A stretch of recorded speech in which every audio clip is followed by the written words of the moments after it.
Hello and welcome to Sunday Politics. The Sinn Féin controversies dominate the Sunday papers in Dublin. We'll get the very latest and ask what impact the latest developments could have on the timing of an election.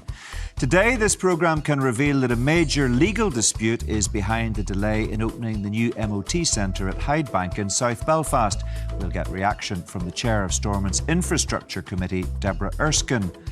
Stormont's Education Department is accused of punishing poverty in a new scheme to tackle underachievement. The chair of the Education Committee, Nick Matheson, joins me live in the studio. And the political commentator, Mark Davenport, is here to share his thoughts on all of that and more.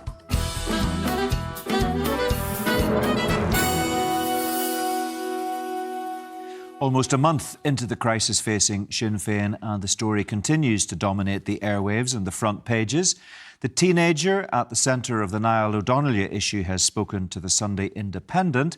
He's called for an apology from the party leader, Mary Lou McDonald, over what he calls the disastrous handling of his case.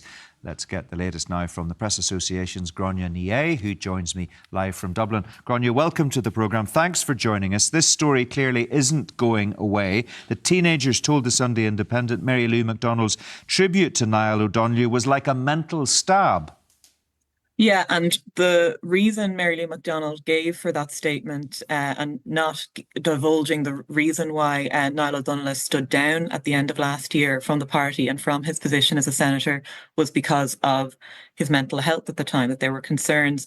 This teenager has come out and spoken to the Sunday Independent today and said that, well, it was, not a good time for me either to see Niall O'Donnell in a senior position between September and December last year after I had raised issues with the party, and that he wants, as you were mentioning there, the party leader, Mary Lou McDonald, to apologise for how the party handled the case. Mary Lou McDonald gave a statement to the Sunday Independent saying that all procedures, child protection procedures in the party were followed, but she did apologise for what happened, the inappropriate behaviour that the teenager experienced.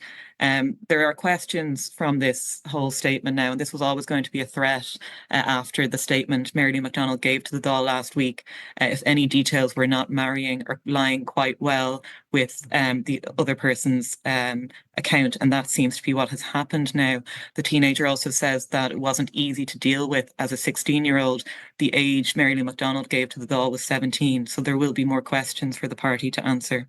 And we have the first opinion poll since these issues erupted, of course, in today's Sunday Times, and it's not great news for Sinn Féin. The party's down to 16%, its lowest level since 2019.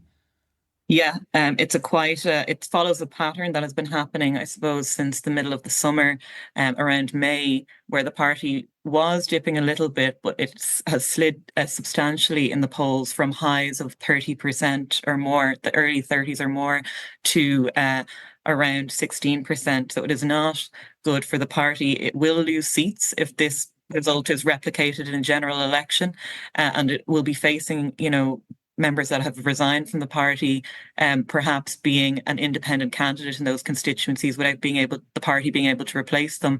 So at the same time, Fine Gael, who's been in government since 2011, are doing quite well in the polls. But will the incumbency issue, the Irish electorate like to re-elect people quite a bit. So the fact that so many of their TDs have stood down, will that mean that the party doesn't perform as well as these polls? Fine Gael won't perform as well as the polls are indicating. Yeah. What about Mary Lou McDonald's leadership at this stage, really so close to an election being called, as we believe to be the case? Do you think she's under pressure personally? Absolutely. It won't help that statement issued to pay tribute to Niall O'Donnell was her name is on that statement. It is her tribute. So there will be questions asked about that. There will also be questions about why she didn't come out sooner and more strongly after the McMonagall issue was raised. And I think the problem for the party in general, not just Mary Lou McDonald, will be that when this election start gun is fired, even though there's canvassing has already de facto started, will she be able to push her party's policies to the fore when all these scandals are still hanging over the party or looming? Questions are definitely looming in the background. That will be a real difficulty on the campaign trail where the media will be difficult to avoid and these issues will be difficult to push to one side. And just very quickly, Gráinne, if you would, a lot of speculation, mounting speculation that the date for the election could be the 29th of November. We know the three coalition leaders are due to meet to discuss it tomorrow. Briefly, what's your hunch?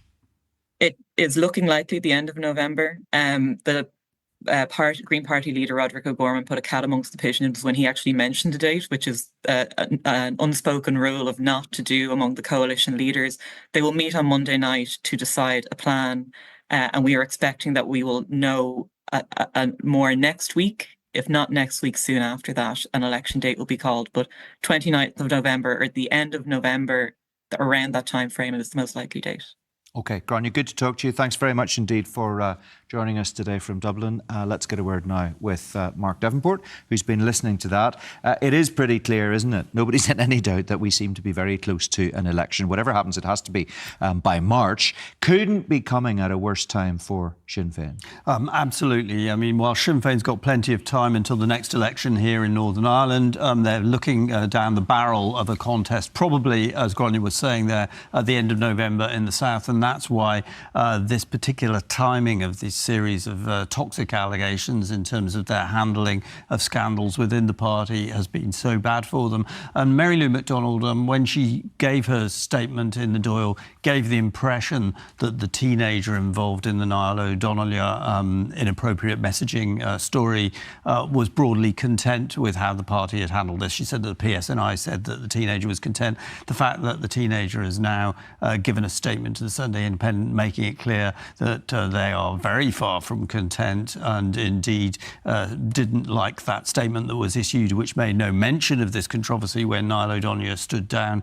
from active politics and instead praised him for his diligent work. I think that's obviously damaging for Sinn Féin. It keeps that story alive at a time that they would hope that it would all be damping down. Yeah, of course, Sinn Féin said that at the time it had legal advice that it should not name the individual at the centre of that particular issue. Looking at the polls today, I've already discussed it briefly with Gráinne there. 16% for Sinn Féin. It's only a poll, it's only a snapshot, but the party's down 2 points.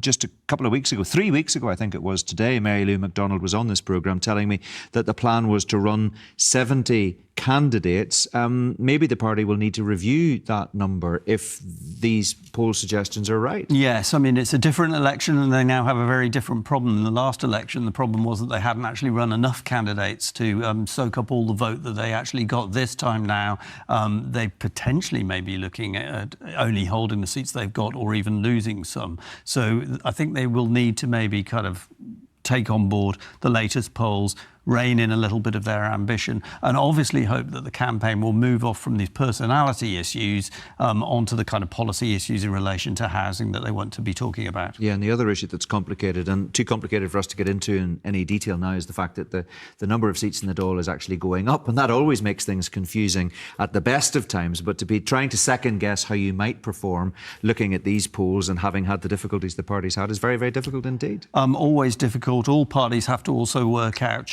who's best placed to defend a seat or to win a new seat. And we're seeing even in Fine Gael, whilst they've got good poll numbers, they're dealing with turnover of their own with Heather Humphreys, very high-profile politician now, saying she's going to stand down. She had been talked about as a possible president in the future, but it seems hard to envisage at this stage. And Helen McEntee now put in as a deputy leader. And at one time, Helen McEntee was under a lot of pressure, remember, around the time of the race riot in central Dublin, but now she's installed as deputy leader to Simon Harris. That was very quick because the announcement that Heather Humphreys was going was only yesterday, and Heather McEntee's in place within 24 hours. We'll talk to you again later in the programme. Leave it there for now, Mark. Thank you very much indeed. Now, a new MOT test centre at Hydebank in South Belfast was supposed to help alleviate the major backlog in testing here, but the centre, which was due for completion in 2022, remains closed, and it's now emerged it will not open until well into next year at the earliest.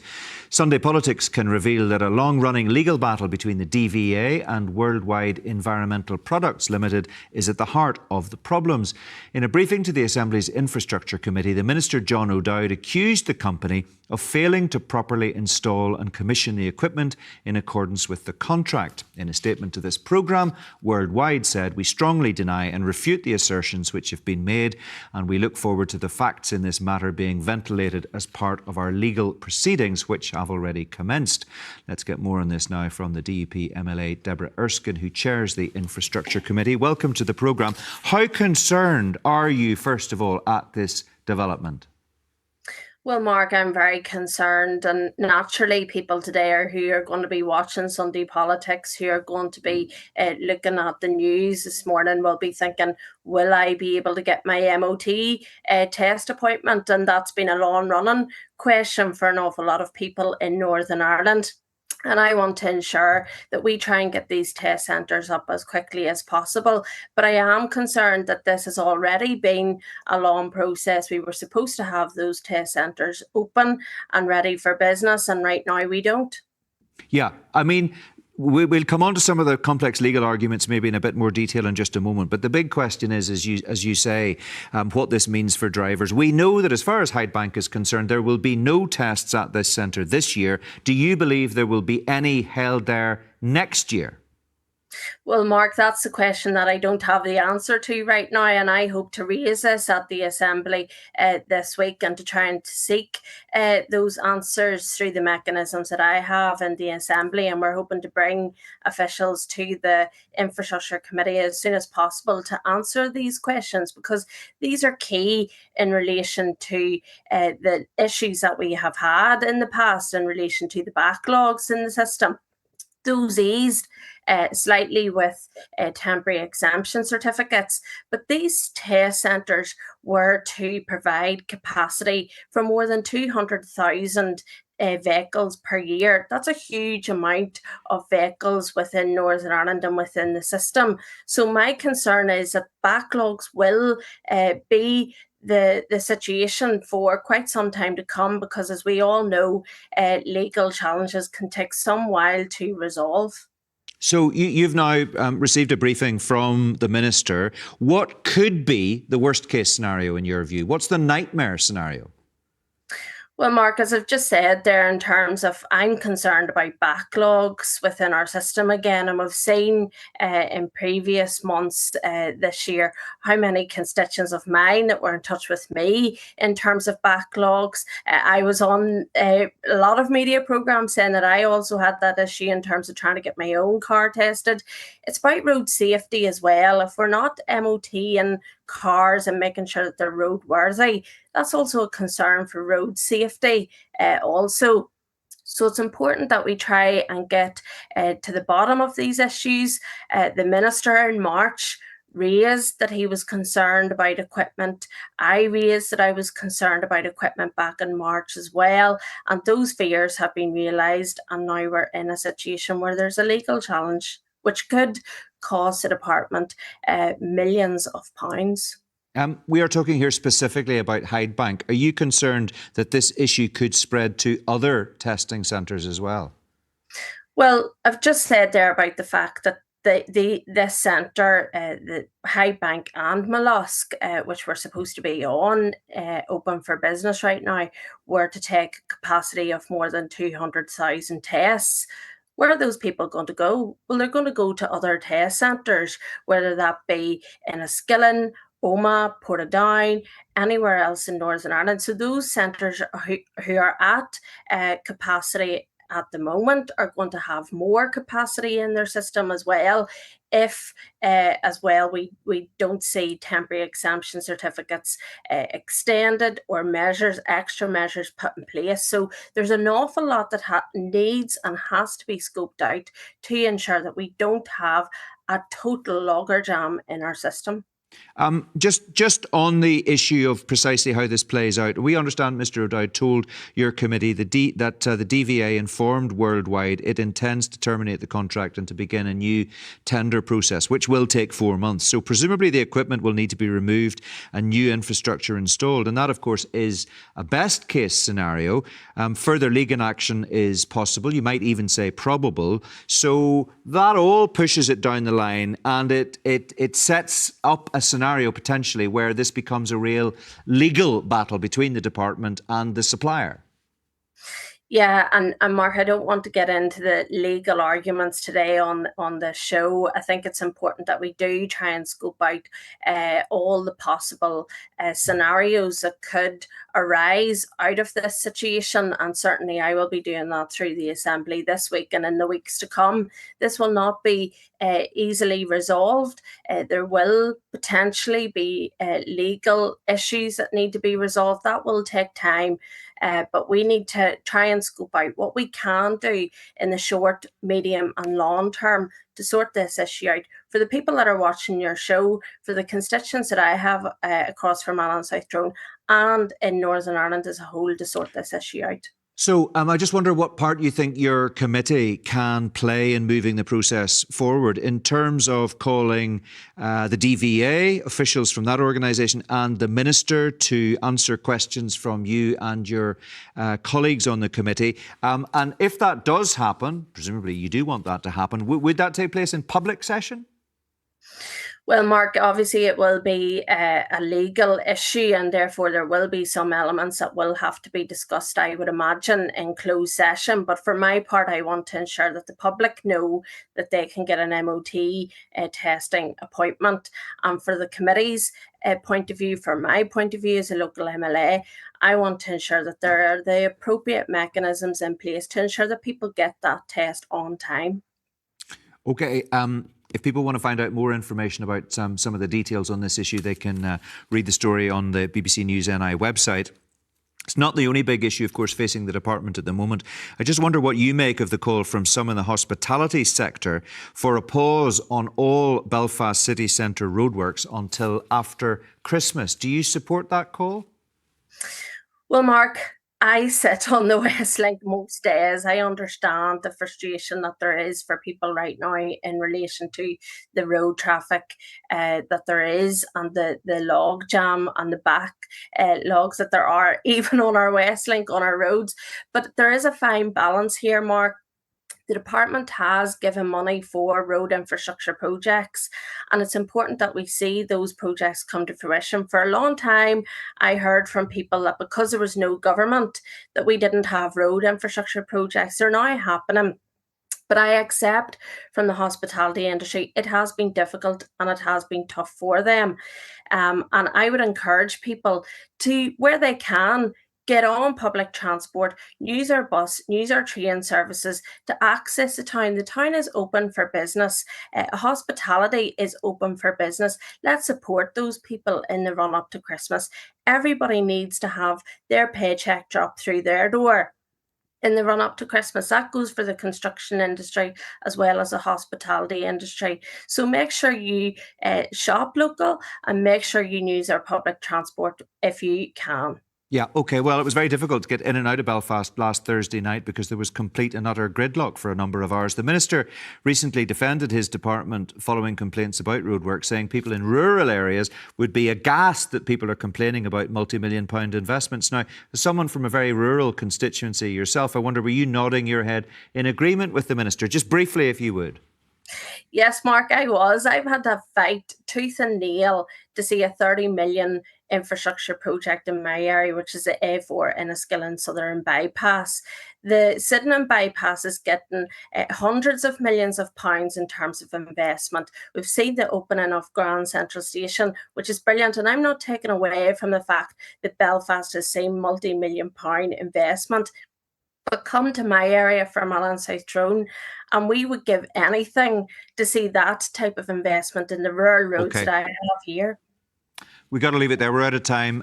Deborah Erskine, thanks very much indeed for joining us. Appreciate your time today. Let's move on to hear from the chair of another Stormont committee, because a new £20 million scheme to help address underachievement and tackle disadvantage was launched this week by education ministers from Belfast and Dublin. The RAISE programme is partially funded by the Irish Government's Shared Island Unit and promises a whole community approach to reducing educational disadvantage.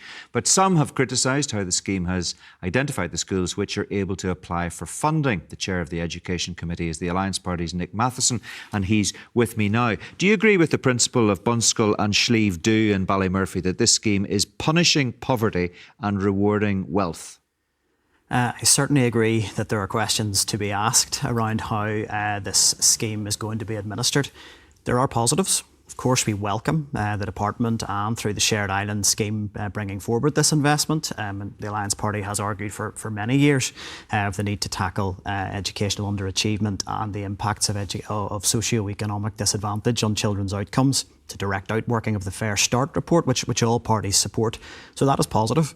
But somehow, in the rollout of this project, the department, with what should have been very positive, seems to have scored a spectacular own goal by seemingly omitting areas that by any sort of layperson's assessment, or indeed by normal mechanisms of assessment, namely free school meals, would have been in scope for the project. So it is very difficult to understand how we have arrived at this point. Well, so what we have is a situation where this fund's supposed to help tackle underachievement and disadvantage, but the list of schools published by the Department of Education, and now apparently not publicly available, included almost 40 grammar schools and a prep school where parents typically pay fees for their children to attend, but not that primary school in West Belfast.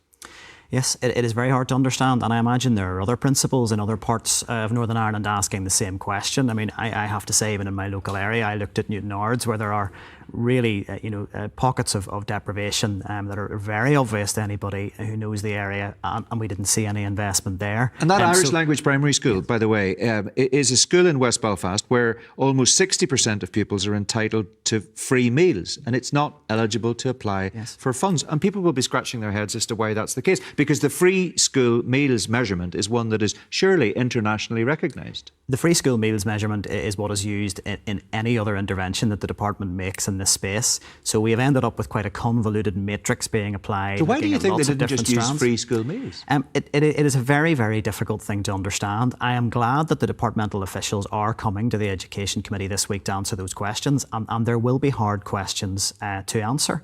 If principals and local communities are saying, the area that I am working in is desperately in need of this investment and has been missed, seemingly in the interest of just having a neat geographical spread. And that is my concern, that we want to see this mapped out with a good spread across Northern Ireland. But the question is, does a good spread across Northern Ireland ensure that those areas most in need are receiving the investment? By my analysis, I don't think that is what we're Okay, well, you talked there about having officials from the department in front of the committee. I wonder if you'll be having the minister there. And I should say that Paul Givan was asked about this when he was on a school visit in the middle of last week, and he insisted the eligibility criteria used to select schools for the RAISE programme is, let me quote him, very well evidence-based and reflects the needs within our wider society. I would say two things. I think if it is well evidenced and he considers it to be robust, then we have to ask, why are some of the most deprived wards in Northern Ireland not included in this scheme? I think that is the question that needs to be answered, and it will be put to those officials on Wednesday. But we would like to hear from the Minister, and the Education Committee has been asking for the Minister to come and attend and speak to us. And it appears that he does not intend to do so until next year, which is profoundly disappointing on this issue and across all the other issues that are clearly impacting education. When was he last in front of the committee? He was in front of the committee before we broke up for our summer recess. And he doesn't intend to appear before the committee until January of 2025? Well, I can't even give you the date of January, but we've certainly been advised it but will not be before 2025. that? Not before that. And it is not for want of asking, and that has been across So that would the be members what? of the That would committee. be a 6-month period where the Minister wouldn't be available to answer questions? Absolutely. So there is a concern that Can the you Minister... not compel him to attend? There may well be a case that the committee has those powers. I mean, we would like to be able to work with the Minister. The committee should have a supportive role for the department as well as a scrutiny role, but there are questions around why the Minister seeks to want to keep the committee seemingly at arm's length. Well, we'd be very keen to get an opportunity to talk to the Minister about this and other issues as well, and we have made attempts to invite him onto our output in recent weeks. Let me give you another quote from his visit to Lisnagarvey High School last week, and you can tell me what you make of it. He said, "A key component around the criteria is educational underachievement. It's based upon where the pupils live, not necessarily the school the pupils go to, but there was a whole range of criteria applied to that, including a geographical spread right across Northern Ireland."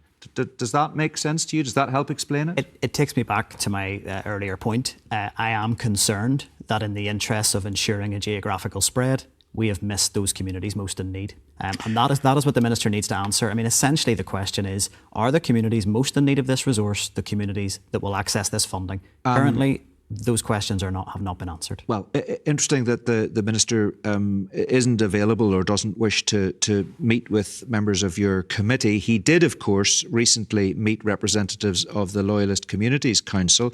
I wonder, do you think when he was taking part in that meeting, did he discuss with those representatives the issue of educational underachievement and the fact that this programme is partly paid for by the Irish Government Shared Ireland Fund? I mean, there's a lot to unpack in that question. I mean, I think first of all, there is a lot to unpack in that question. There is a lot, and so if I'll do my best to see all of the strands that are in there. I think first of all, would want to reiterate, I don't think it was ever appropriate for the Minister to be meeting with the LCC to discuss this or indeed any other issue. My view is clearly that the LCC have a role in representing the views of paramilitaries, who are the last people we should be hearing from in terms of how to tackle educational underachievement. Paramilitaries are a negative impact on communities that actually contribute to educational underachievement. So I think the Minister has some serious questions to answer there, which he has declined to do so. Okay. But I think in terms of what he discussed with them, I doubt very much that he was championing prep schools being included in this programme. Okay, well, hopefully we'll get answers to all of the questions that we've raised in this conversation sooner rather than later. We've got to leave it there. Nick Matheson, thank you very much indeed. Just time for a quick final word with Mark Devonport. Just to pick up on that, what do you make of the fact, first of all, that the Minister appears not to be keen to attend a committee hearing at Stormont? Oh, well, he's obviously been under a bit of pressure about which groups he has met and which groups he hasn't met. You would think that the scrutiny committee at Stormont will be pretty high up on the list of those who he should meet. And so far as this latest story is concerned, no one could have a problem with trying to deal with educational unattainment amongst our children. We know that there's a massive problem there. There's a big job of work to be done, but it does raise questions that this particular Irish language primary school in West Belfast gets missed out, and yet there's a fee-paying school which is able to benefit from this particular scheme. He says it's a very well evidence-based scheme. Well, the fact that the list was publicly available and doesn't seem to be any longer available of those schools that can actually benefit from this scheme may be a signal that the department is doing a little bit of thinking about this. Yeah. I want to ask you just very quickly about the MOT story as well. That sounds like a real challenge to get Hyde Bank up and running next year even, because if this becomes a legal issue, that's going to slow the whole process down. Just quickly. Yeah, and if millions is being spent by the Department of Infrastructure, that's obviously fewer millions around to fix the potholes and do all the other jobs of work that the department's got to do. So this is a worrying development. OK, we'll leave it there. Mark, we're out of time. Thanks very much indeed, as ever. Don't forget you can catch up on this programme and The View at any time on the iPlayer. That's all we have time for this week. Look out for our latest Red Lines podcast, the 200th episode as it happens, on BBC Sounds or wherever you get your podcasts. I'll be back on Thursday with The View at the usual time of 10:40 on BBC One. Do join me for that. For now, though, from everyone in the team, thanks for watching. Have a good day from all of us. Bye-bye.